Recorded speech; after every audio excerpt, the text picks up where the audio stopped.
Vous le savez, depuis quelque temps, des journalistes sont victimes d'enlèvements et d'agressions. Hier soir, vers 21h, le directeur de publication du journal L'Indépendant, Saouti Haïdara, a été enlevé et battu par des hommes armés. Notre confrère a été sévèrement blessé, mais fort heureusement, sa vie n'est pas en danger. Il est actuellement hospitalisé et a reçu cet après-midi la visite de quelques ministres venus lui témoigner le soutien des plus hautes autorités du pays qui ont condamné l'agression. Ibrahima Traoré. Attention, voici à quoi les journalistes peuvent s'attendre s'ils s'expriment librement au Mali. Cet homme de 62 ans, directeur de publication du journal L'Indépendant, a été sauvagement enlevé et brutalement tabassé la nuit dernière par des inconnus. Et comme on peut le constater, il a été sévèrement touché à la tête et a eu une fracture à l'avant-bras. Fort heureusement, sa vie est hors danger au moment où quelques membres du gouvernement lui ont rendu visite à son domicile qu'il a regagné après des soins médicaux. Ils m'ont amené à une quarantaine de kilomètres de Bamako. Ils sont sortis avec les armes, ils ont pris leurs armes, ils m'ont bousculé hors de la voiture.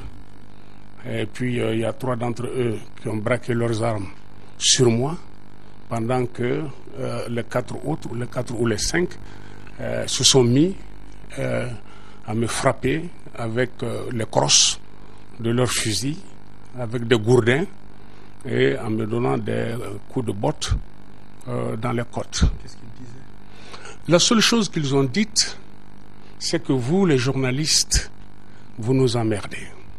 Saouti Haïdara se dit réconforté par ce geste du gouvernement qui affirme que cet acte ne restera pas impuni.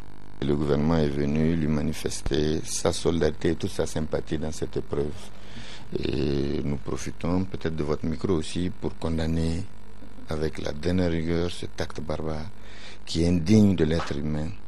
Nous pensons que aujourd'hui le peuple malien s'est battu pour la liberté d'expression. Nous croyons que l'on ne doit pas pouvoir attaquer quelqu'un à cause de ses opinions.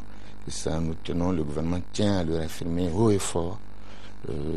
Peut-être que nous n'avons pas les mêmes opinions que M. Haïdara, mais nous ne permettrons pas qu'on l'agresse pour ses opinions. Ainsi, la liberté d'expression reste très menacée au Mali. C'est donc un challenge énorme auquel font face les nouvelles autorités du pays, car ce n'est pas une première en l'espace de 2 semaines.